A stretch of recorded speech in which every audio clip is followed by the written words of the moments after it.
tahun 2019, semua orang masih bisa melakukan aktivitas bebas di luar, pergi ke sekolah tanpa khawatir dengan keadaan sekitarnya.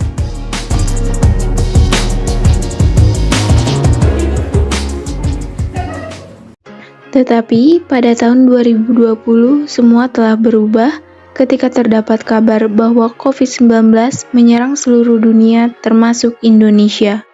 Sehingga mulailah bermunculan berbagai pemberitaan mengenai COVID-19 serta pernyataan resmi dari Presiden Jokowi. Membuat kebijakan tentang proses belajar dari rumah bagi pelajar dan mahasiswa.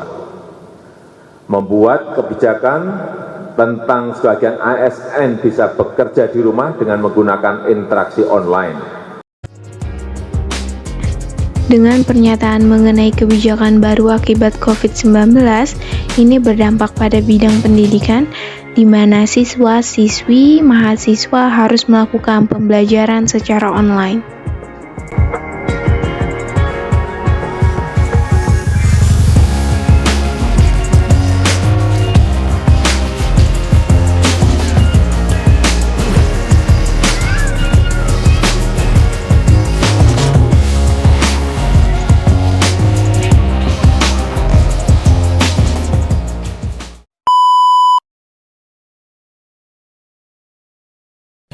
Halo, saya Siti Firdaus dari Universitas Juanda, jurusan PGSD.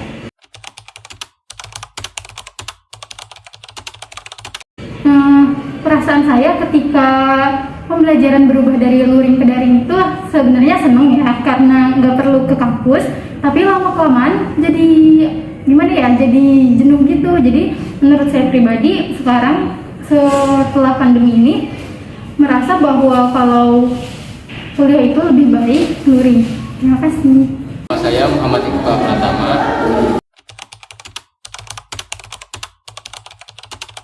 Itu dengan memakai masker sesuai peraturan yang diberikan pemerintah. Kan memakai masker itu terdapat perubahan ketentuan yang misalkan sekarang boleh memakai masker di luar. Nah itu kita tinggal mengikuti saja ajaran pemerintah tentang pemakaian masker, lalu mencuci tangan, rajin mencuci tangan apabila, atau alternatif lain apabila tidak terdapat, memakai hand sanitizer setelah melakukan atau menyentuh benda-benda yang seperti uang ataupun dan lain-lain benda-benda yang dicurigai terdapat menjadi sarana COVID-19, dan menghindari bersentuhan langsung apabila dengan orang lain. Perkenalkan, nama saya Mijan Sukunanjaya Hidayat, Prodi PGSD, saya dari Universitas Juanda Bogor. Kalau untuk saya sendiri, saya itu yang pertama memakai masker sesuai anjuran dari pemerintah, sama seperti tadi yang dikatakan Iqbal. Yang kedua juga ada menggunakan hand sanitizer atau mencuci tangan dengan rajin gitu. Atau yang selanjutnya ada hindari dari kontak dengan hewan, itu bisa menyebabkan COVID. Yang selanjutnya selalu periksa ke dokter, atau selalu periksa ke dokter kalau sudah ada gejala seperti demam, pilek, dan lain-lain. Itu kan bisa menyebabkan COVID. Kalau untuk saya itu selalu periksa ke dokter. Yang selanjutnya selalu dites suhu agar suhu kita itu rendah, agar kita itu bisa mengontrol suhu kita, suhu badan kita. Yang selanjutnya saya sudah divaksin gitu, ada vaksin 2 dan selanjutnya vaksin selanjutnya itu juga bisa, itu merupakan suatu adaptasi COVID yang saya ketahui. Yang selanjutnya itu kita harus membersihkan diri, kita harus membersihkan badan, kita harus membersihkan rumah agar terhindar dari COVID. Itu kan ada virus-virus, kalau kita tidak membersihkan tempat tempat tidur seperti tempat tidur, tempat ruang tamu, tempat lingkungan kita gitu, itu merupakan suatu adaptasi yang saya lakukan untuk pencegahan COVID-19. Halo kakak, nama kakak siapa? Aisyah Lara. Dari Universitas apa? Universitas Juanda. Prodi? PGSD.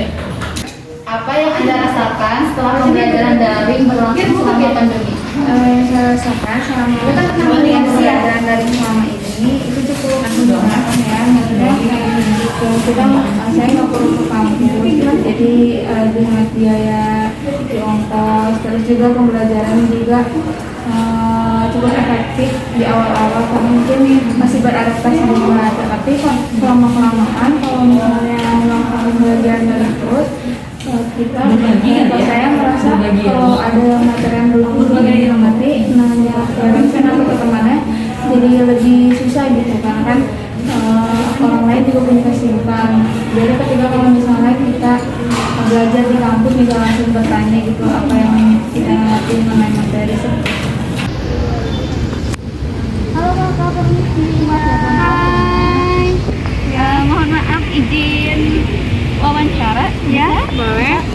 Sebelum itu perkenalkan dulu, nama kakak siapa?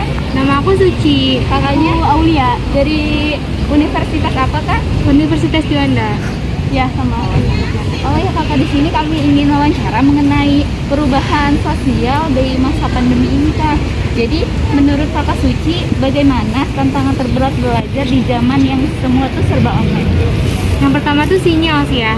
Biasanya sinyal itu bikin kita jadi down juga, jadi stres, gimana enggak. Kan sinyal itu kan kalau internet itu kan paling faktor pertama. Yang kedua itu keuangan, ya kan? Kalau keuangan itu kan kalau misalkan sinyal ada tapi nggak ada uang buat beli kuota, bisa juga belajarnya, ya kan? Iya. Kalau kakak Aul gimana pendapatnya? Kalau menurut aku ya, di online itu nggak enaknya kita nggak bisa leluasa gitu loh, sama guru misalnya gitu, sama dosen gitu, apa kita kan mahasiswa ya, perlu banyak harus diskusi sama dosen ya.